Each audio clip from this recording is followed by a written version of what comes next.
and contact has been sort of what we've covered in online safety, almost like, you know, what do children see? Is it age appropriate? And almost like that stranger danger sort of side of contact. But we've got that third C now of conduct, and that's sort of never been greater than at the minute, when children are spending an increased amount of time sort of online, sort of both, you know, in terms of their professional conduct, if you like, sort of within their lessons, but also, you know, the exposure that they've got to communication through gaming sites and social media sites and everything else. And I think sometimes we're a little bit reluctant to touch upon some of those things in education, because it's almost like the equivalent of like the sex education sort of talk if you're an upper key stage 2 teacher that you might want to shy away from. And yet, you know, sort of, you know, issues around things like, you know, sexting and the sharing of nude images and stuff like that are real things that are affecting even, you know, primary age children. And it's important that, you know, we touch on that, you know, relationship aspect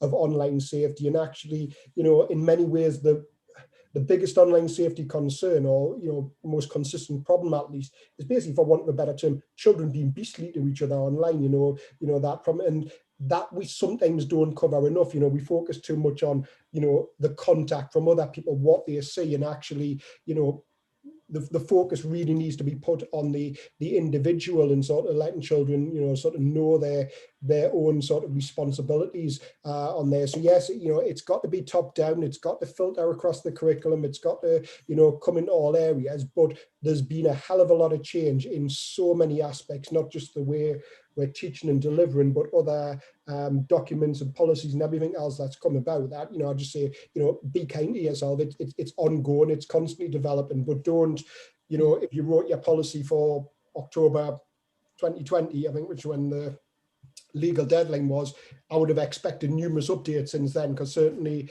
you know, there's barely a week going by that we haven't sort of tweaked and updated. And I think, you know, that's the approach I would say everyone be thinking on your feet all the time. And David, as your new role as a deputy head, is there anything that you would like to add on that front? Yeah, just to kind of pick up on what Martin was saying there, really, we found that it's still developing all the time, our approach to remote learning. You know, we're constantly reviewing it. We've got a review next week with our school improvement partner, and I know that there'll be things that will come out of that we won't have thought of yet. And it's just reflecting on things all the time, because it is changing constantly, you know, daily, really.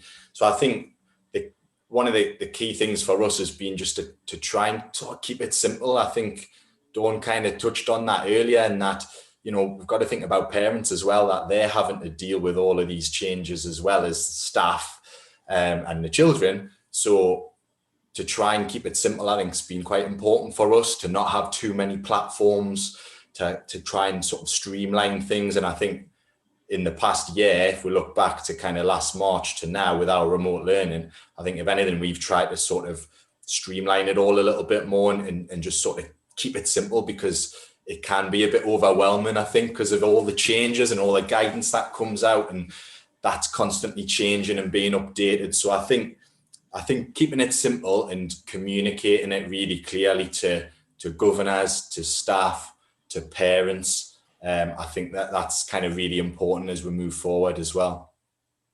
Great, thank you. Tilly, I would just add to what David said there about, you know, it's got to be clear communication, but also training as well, and make sure that's built in, because there's no point in adding to a platform or changing it if the teachers haven't had time. Yes, they can learn on their feet and it is spur of the moment, but as Martin said, so much at the moment is being thrown at teachers and leadership team that you kind of need to give time to embed and let things sit. And I think Martin made a really good point about online safety and conduct. Now, in a normal world like pre-COVID, you would have all those discussions in class. So I think it's really important to carry on having those conversations as much as you can online, and to make time for that, because otherwise the children are either having the conversations if it's a live lesson, or listening to a recorded lesson, or they're having the conversations on their own with their own groups, and you may not know what platform they're doing that on. The parents might not be aware, because they might be saying to the parent, oh yes, we're doing our homework. And especially at the moment with lots of people working in separate rooms, whereas before, you know, the old message of make sure that the device is where you can see them with the child so you know what's online. Well, at the moment, that's really hard because you might have two parents working at home, plus 2 or 3 children who all need to be on different lives, maybe at the same time, and you can't do that all in the same room. So it's also kind of talking to parents to make sure that they can check, and just because the child is saying, oh yeah, I've got a life science lesson, when they might either be on the Xbox or my son's just discovered Football Manager. So that's getting high priority at the moment.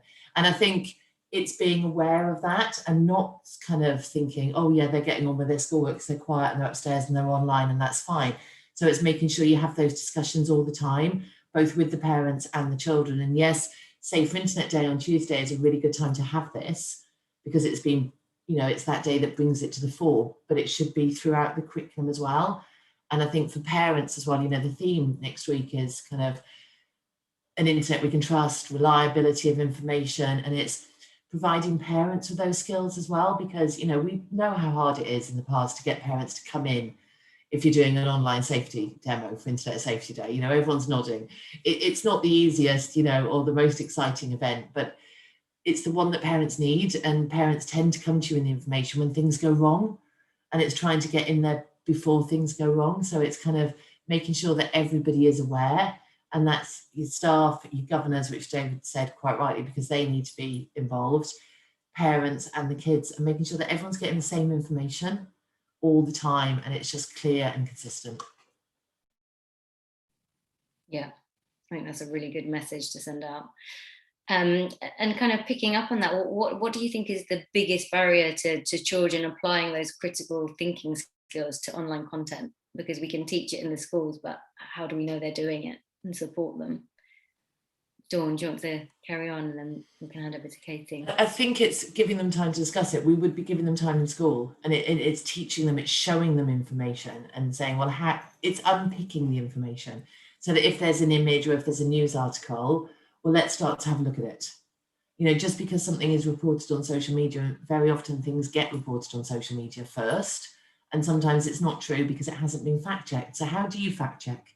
How do you go back and look? And yes, you've got the old websites that I used to use when I was teaching, like the Octopus Tree and the Dog Island, where the children can start unpicking clues. And as Martin said, going back to World War II, propaganda, this isn't a new thing, fake news. It wasn't invented with Trump. It's been around for a long time. And it's how you check that reliability. But I think also at this time, it's really important because as well as the children being online, their grandparents are being online.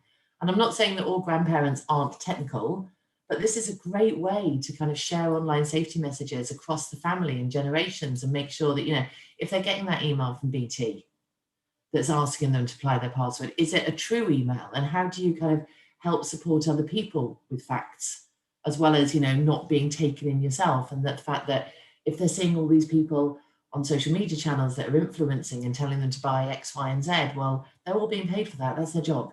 They're not doing it because they think it's the best product. And it's slowly unpicking things that are part of their realm and their makeup as well.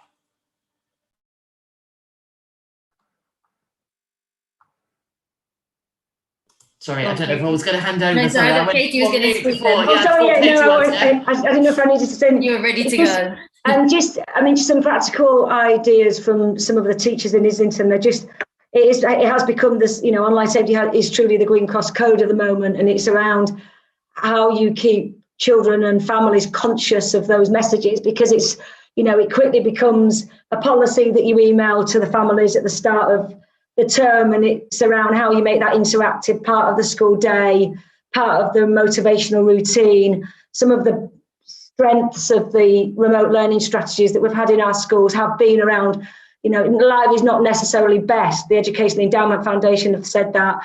Ofsted have actually said that as well. However, those motivational registrations of we're checking in, have we cleaned our teeth, we're going to be using Oak Academy, we're using BBC, we're using Too Simple, we're doing this, this and this today.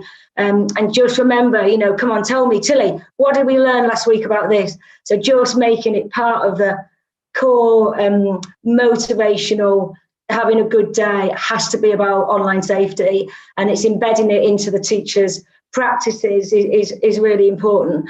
And then also I think hearing from schools as well is just making them conscious, really getting them to think that at the moment the reality is technology is not designed for children. A lot of technology is designed by gambling experts. It is meant to hook you in for hours and hours, and you do need to be able to self-regulate like you do with chocolate and fizzy drinks and etc. You need to be able to do that yourself, and educating families and children, kind of keeping that conversation going, which is part of the digital literacy curriculum, around the algorithm of your use, and how platforms, social media platforms and gaming platforms are designed, to keep you in there and designed to trick you sometimes, and that other users behave badly. It is about behaviour, and they are going to try and dupe you. They're going to try and, just like they would in the playground, they want to get an extra sweet off you in the playground.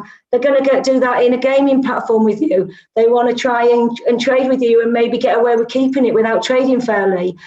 So it's getting them to understand the technology, get kind of key reminders as well. And really, the good BBC have a great site called Own It, which is designed more for kind of a 10 and 11-year-old. But I really love that title, because that is about that is the motto for me for children and families.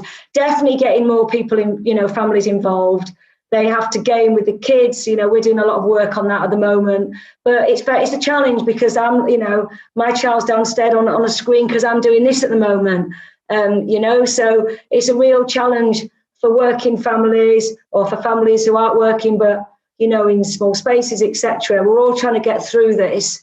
But it is about giving them achievable ideas. And what are the other words? So one of those things definitely at the moment we're doing in schools is getting involved with your children, gaming. We're working with someone called Kate Russell, who's a BBC technology reporter. We've made some really fun, easy clips with her ferrets that are on YouTube, but she's talking to families. We've got a new one, but we're using ferrets. Well, we're using ferrets because we're also zoomed out. They're actually bringing in, I don't know if you've got blowers or party hats, but we're hearing that, you kind of teach a lesson, and then the children say, you understand it? Are you ready to go? And they go, have you got a cat? And they go, no, we're doing fractions today. So anyway, we've worked with Kate Russell to bring her ferrets in to keep families engaged. And one of the clips is about how to get involved and support your child with gaming, just to kind of support families at the moment. Everyone's doing their best. I'm just amazed. I'm amazed we're getting through this, to be frank.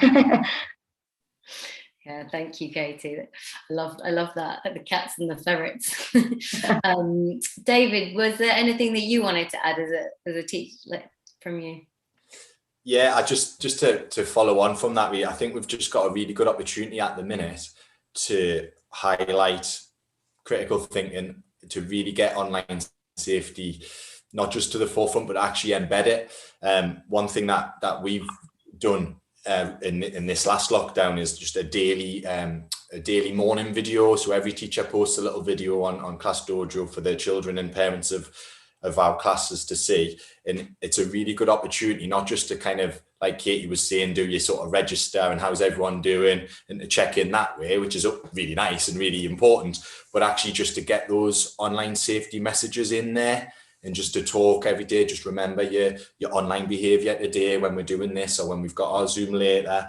And I think it's just trying to get it in there as much as possible.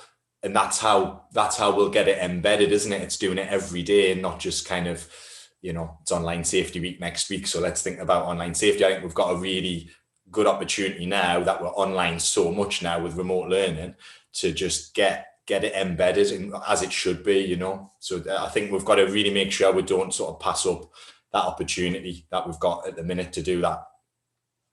Great, thank you. And Martin, I'm going to come to you first for this one. I just wanted to know what's been the effect on pupil as well as staff wellbeing and mental health over the last year? I think it's been, a massive impact, and the biggest thing is the lack of sort of face-to-face interaction. I think actually academically, I know you're seeing stuff in the press and that kids are X amount a month. I don't think that's the case at all. I think actually schools have done a wonderful job, supported by parents, and the pupils actually taking responsibility themselves. I don't think the educational gap for me is the concern moving forward.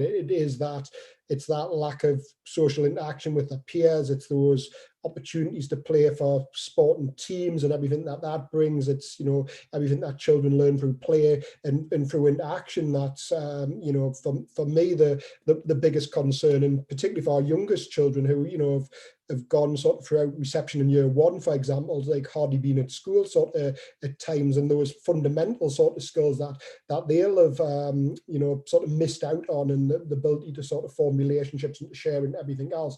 Tying it into the online side of things a little bit more, I think sort of, you know, I'll include parents in that alongside the people and the staff, that we need to recognise that when we post on most platforms, we're normally posting the good bits. And yes, as say educators, we can pick up nice ideas. We can go on to Twitter, Facebook groups, whatever it might be, and we go, oh, that's a nice lesson idea. But we've also not got to get sort of too caught up in sort of thinking that, oh, this is what's happening 24/7 in every other school, and, you know, aren't I failing because I'm not doing this, and all these wonderful things that's helping elsewhere. Likewise for parents, you know, a lot of, you know, what they'll see of other parents is like how they're juggling sort of, you know, managing sort of remote learning with their own job, with sort of having a beautiful tea on the table and everything else. And yeah, really, you know, sort of it's, you know, it's taking that in. But I don't know, I'm not a child, but I would hazard a guess that there's that element of things, like even within like the people WhatsApp groups as well, that you'll get sort of one child posting and they're going, wasn't the maths work easy this morning? And they probably like struggle like hell with it and stuff like that. But then it's creating that sort of, you know, tension for other people, and that, you know, I would imagine that that's something that kids probably don't find easy in that social context of being supportive of their peers. They're more likely to sort of, you know, try and have a little bit bravado and everything else. So whether you're a pupil, a parent, you know, whatever, you know, sort of, you know, pick up the little good bits of sort of, you know, others online, but, you know, realize that it's not giving a true snapshot of reality what you're seeing online. And, you know, those face-to-face relationships that you can still have in any context, you know, probably with our immediate families is all we've got at the minute, is the important bit, and not get too bogged down into, you know, 24/7 online life, because it's only a little sort of snapshot. It's not given a sort of true reflection of actually what's happening in other schools and other homes. Yeah, thank you, Martin. And Dawn, this is something that I think Too Simple has been quite big on recently as well, isn't it? Yeah, it's I think it's got, I agree with Martin that, you know, it isn't the whole picture, but also I think online has enabled other kids to thrive. You know, those children in school that, you know, quite frankly didn't like being in school and were like the really quiet ones, have now almost come into their own. And that's not, you know, a blanket statement, because obviously you can't, you know, I can't sit here and make those, but I've kind of seen it with my own child who's kind of GCSE year. He'll be in a live lesson, but also on his phone, there'll be a group of the children chatting like they would in school, and they're kind of finding ways to replicate it as well. And it kind of, yes, they're missing out on the sport and the other connections, but they're also connecting in other ways that we might not have appreciated. And I think that is hugely important. And also, you know, they can't see the grandparents, but they're probably FaceTiming them more than they ever were, and that will continue. Or they're reading stories to them if they're younger. And it's all about, you know, making sure that, as Martin said, though, that, you know, what you're reflecting out is kind of the whole picture. We don't want to, you know, of course you just want to put the good bits on, but it's okay to say we're not having a good day. And with the whole screen time as well, I think more and more schools, particularly now in lockdown 3, which I think everyone has found harder. I mean, you know, who thought back in March that there would even be a 2, never mind a 3. And, you know, today's Groundhog Day, which I think is just really ironic that we've kind of been living Groundhog Day for the last couple of months. You know, what do I do? Say, I'll get up, I've got a live lesson, or the next one's recorded and I've got to have this in. But they're doing kind of Tech Free Friday or Wellbeing Wednesdays. And that's not just for the children, but it's also for the parents and the staff, because also that realization that if the teachers are online, it is more because they're planning for the online work. They might also be in school teaching the vulnerable and the kids of key workers. Then they're also doing the marking of the evening and the extra bit that all comes with it, that those conversations that you might have had at the gate are either happening via emails or via follow-up Zoom calls all the time. And, you know, we all know how exhausting it can be sitting like this for 12 hours every day. You know, back in March, you might have laughed and gone, oh, what's so hard about sitting in a chair looking at a screen? Oh, Lord, it is quite monotonous. And, you know, for your own well-being and health, I think it's important to, you know, go and take your daily exercise, get out, have a chat about something else. So the whole well-being Wednesdays that's coming in, you know, it's Children's Mental Health Week this week. Parents talking to children about, yes, their online life, but also their outside life, and how you look after you, I think is vitally important. Thank you. David, did you want to add something then? Yeah, just the things like the Wellbeing Wednesday, you know, we've started that as well. I know it seems to be taking off. I'm really looking forward to it tomorrow as a teacher, you know, and I think Dawn said sometimes for staff as well, just having that bit of break, you know, that bit of switch off from being on screen is really important. I think just to pick up on a couple of things, I think as a teacher, it has been overwhelming at times, actually, the workload. The sort of being in my school, we're all in school all the time just because of our numbers. We've got quite a small staff, but a lot of children who are needed to be in with key worker status and vulnerable children. So we've got the sort of daily teaching, but also delivering, preparing the remote learning, keeping up with the feedback with that, you know, responding to messages, and it can feel at times a little bit overwhelming. And I think that's where it's really important as a profession to just keep talking. I know Martin's a big sort of advocate of that, and I'm sure I won't be embarrassing him here, but in that first week, actually, after Christmas, we were having a few texts back and forth, and I found that week really difficult. You know, there was the whole like, are we in, are we not? There was that ridiculous Monday where it was safe to be in, and then by the Tuesday it wasn't safe, and then we had to quickly switch to remote learning. And I think just having a few chats with Martin actually over that week really helped me. And I think it made me think, you know, as a deputy head now, it's senior leadership role, I think, to listen actually, and to realize that sometimes staff, we just need to kind of unload and talk about stuff, and not feel like, you know, we have to cope all the time with everything, you know, just to have that bit of chance to kind of talk things through, and just to be mindful of the workload and the potential to feel a little bit overwhelmed with teaching, remote learning, balancing all of that, plus balancing your own family life and your own maybe worries about family members and COVID and all the rest of it. It can feel a lot at the minute. So I think we've got to keep talking, got to keep supporting each other as a profession, but also to be there for parents and the children as well. You know, I think it's really important just to keep talking about things. Definitely, I think that's very important. And Martin and David, this one is kind of in particular for you two. What would you say have been the key online safety considerations when you've been designing remote learning, and what's been your key to the success of it? Martin. God, I'll chip in first. Yeah, it's, you know, I touched on before that there's an element of thinking on our feet. I think for me, something that schools need to be aware of is, whilst we're making good use of lots of platforms, often some of the important features that actually enable things to be as safe as possible come with premium subscriptions sometimes. And I think schools do have to sort of, you know, think carefully about balancing that out, that, you know, whilst there are platforms there that will be of great benefit to you, you know, we haven't just got to use them for the sake of it if it brings about, you know, some sort of risk to it as well. I don't want to sort of, you know, go blowing things out the water, but you know, we use Zoom, and you know, sort of trialed it a little bit sort of in the summer term last year, but realized that there was, you know, implications, for example, around sort of recording the sessions. That was something that sort of, you know, obviously from a safeguarding point of view, you know, now our policies, we've talked about that we'll keep those sessions for 12 months as a minimum, wanting the second person online there. But you know, if you're recording all that content, it's very quickly sort of filling up sort of your hard drive on your computer and stuff like that. So you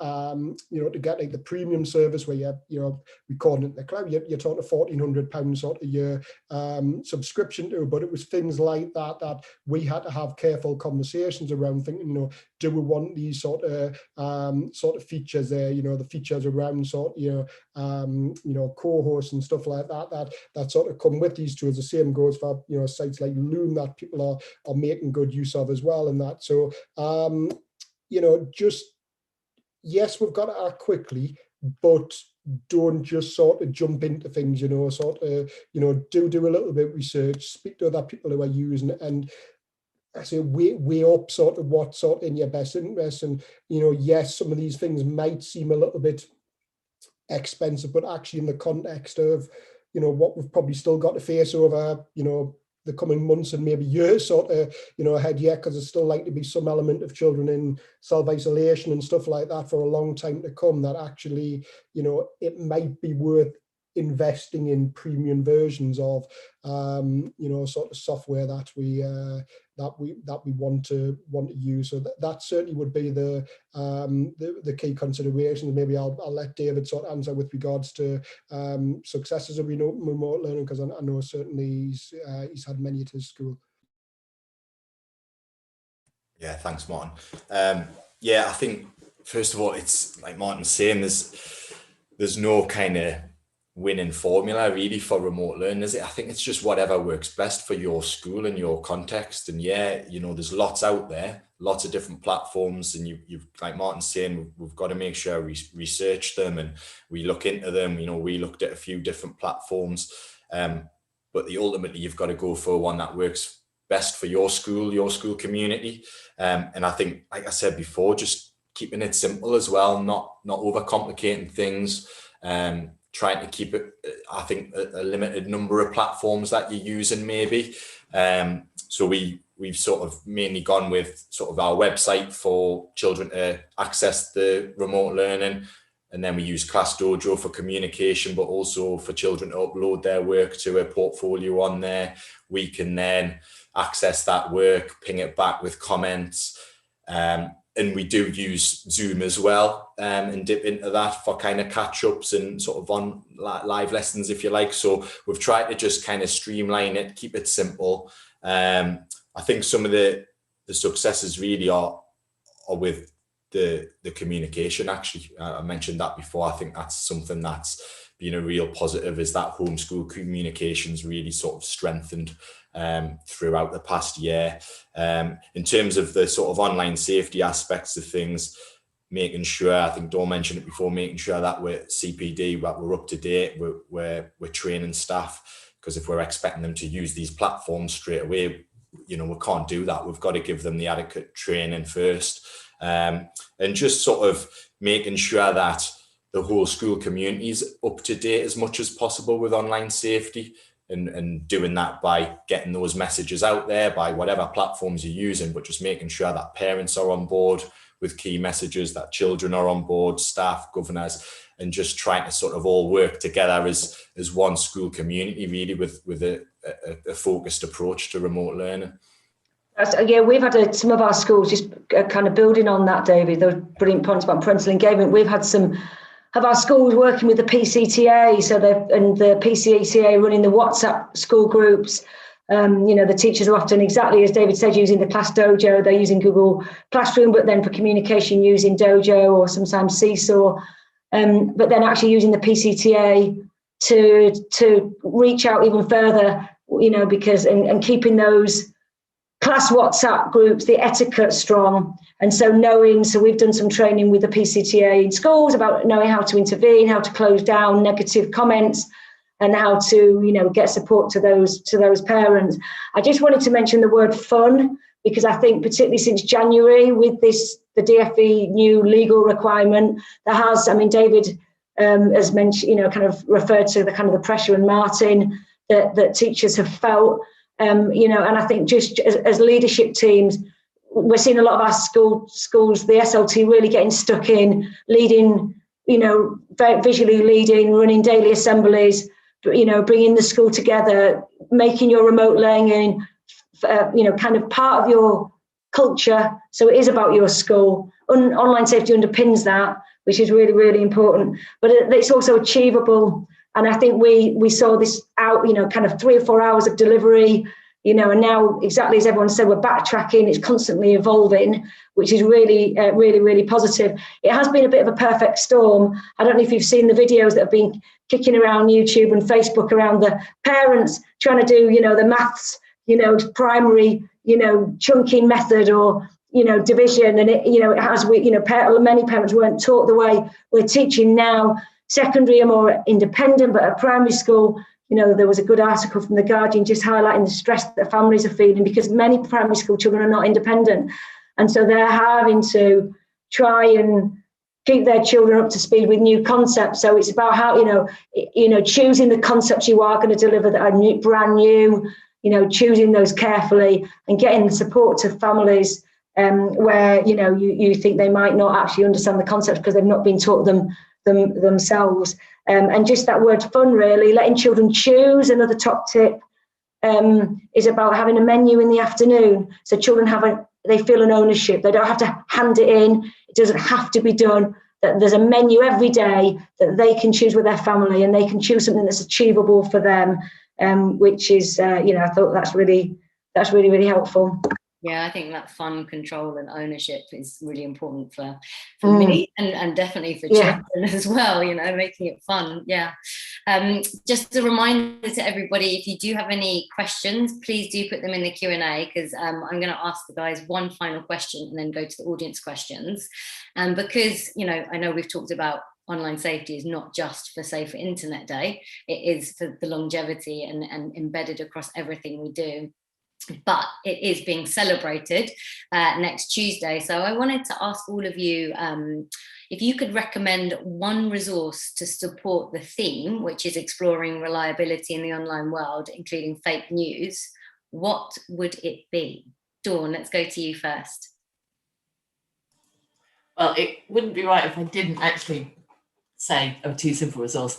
So I'm actually going to mention two things from Too Simple. One is a free guide for parents, all about exploring reliability in the online world. And we partnered with UK Safer Internet Centre, who kind of run Safer Internet Day, and Amazon Web Services, to produce the guide specifically for parents on how they can have conversations with their children about what is reliable information online, but also about the positive nature of the internet, as well, about how it can be used for education, for fun, how children can look at future careers, conversation starters. All of that is in the guide, and that's free to download, and I'll put the link in the chat. And the other one is for those watching, we'd love you to join us in our attempt to break a Guinness World Record title.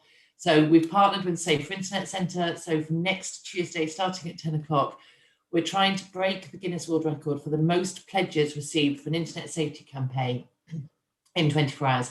It's open, you don't have to be a Too Simple subscriber or a Purple Mouse subscriber. There'll be a link on it just to go to, fill it out, and you're pledging for an internet we can trust, which is the theme of next Tuesday. And it's what you would do to make an internet we trust, an internet better place. So yeah, so fingers crossed that we can all come together. And during lockdown, apparently there were lots of world records, Guinness World Records smashed last year. So like really random ones as well. So hopefully we'll be able to kind of start and end the day by breaking a world record, fingers crossed. And then I'm going to mention one more because I used to work for them as well. LGFL have a great DigiSafe collection of resources for fake news. It's all open access. You don't have to be an LGFL school.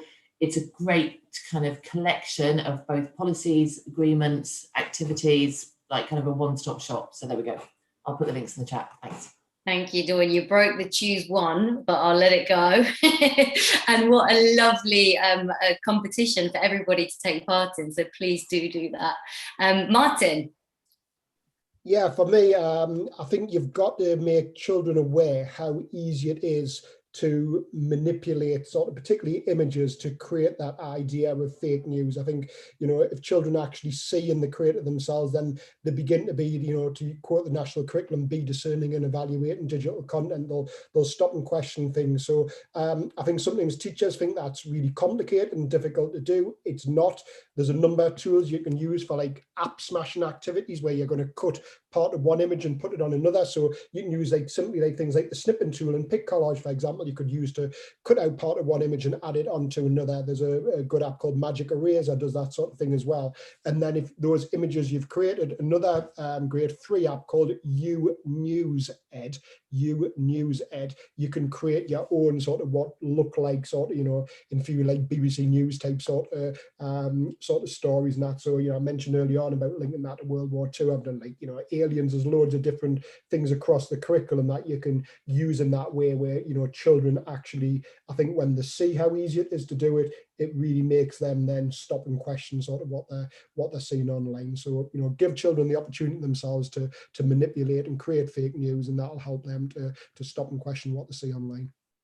Yeah, it's so important that they can be the creators and see that they can do it too. And also, like you said, across the curriculum, embedding it. So that's really smart. Katie. I've put in the chat a link to the Is It and blog. We've got Common Sense Education, which is the one of the first ever online safety resources. I think started in 2003. Highly regarded. They're launching in the UK. They're very strong on digital hygiene. How much, how Penny's asked in the chat, how are we going to get children off the amount of screens? So Common Sense Media is being launched. I think Scotland and Wales are adopting it for all of their schools. We've embedded all of the Safer Internet Centre resources into their spring term, and it might be helpful as well. Our lead teachers have taken all the Safer Internet Day resources and put them into easy to kind of embed into Seesaw, Class Dojo, a Google Classroom. So they've taken they've done it by year groups so that teachers can really easily paste into their remote platforms, so the Safer Internet Day resources. So that's in the link there. So Common Sense Media, and then also practically just all of the text from Safer Internet Centre that can be put into the remote platforms. Newswise is embedded in there. So Newswise from The Guardian is free. They run workshops, and obviously Newswise is all around critical thinking in the news. That's another strong one. Thanks a lot. Right, thank you, Katie. And David, what's yours?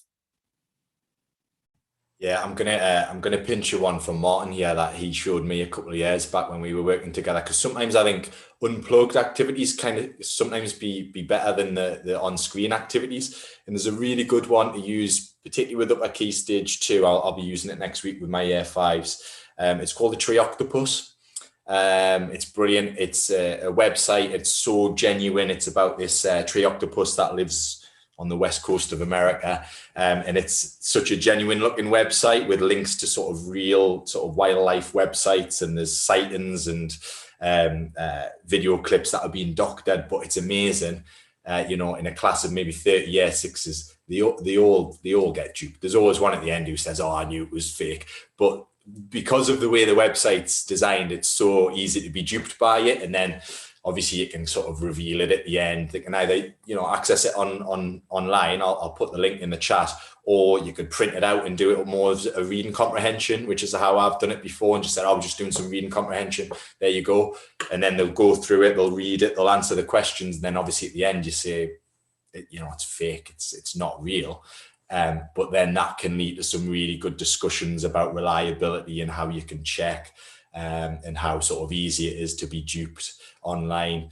So that's a really good one. And just really quick, I still really like there's the Google Internet Legends resource, free download, that they've got some really nice stuff on reliability. There's some nice games. There's one called Reality River, which again I'll be using next week with my Year 5s, and it sort of gives them different scenarios, about online messages and scams and ads and emails, and it just kind of really gets them to develop those critical thinking skills as well. So that's always a good one to dip into as well, I think.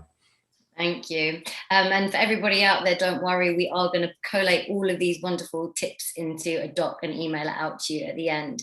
So we've just about got time for 2 questions.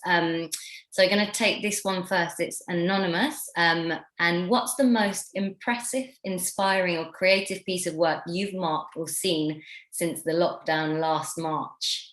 Who wants to take that one? It's actually something that Martin did at Lanchester, and it was the rainbows in the first lockdown, and they actually kind of asked, and Martin will probably correct me because I'm looking at it all wrong, but they all took pictures of the colour And then they made a wonderful rainbow design and got in touch with their partners, but it was a real community. And I've seen lots of that kind of shared. And, you know, obviously we've had the sad news today about Captain Tom Moore passing away, and just the cards and the inspiration that he left for the children at that time and encouraging them, I just think is that the rainbow for me, the hope, the walking, those messages for the children in these uncertain times, for me, will stay as the most impressive. And I think for the children as well, like Marcus Rashford, who is like kind of one of their heroes as well. So it's kind of those heroes coming through into their work, and you can see them being inspired then to want to do more. And, you know, that Sir Captain Moore's mantra of tomorrow is a good day, or tomorrow will be a good day, is one that I think we can all kind of aspire to. Thank you for that.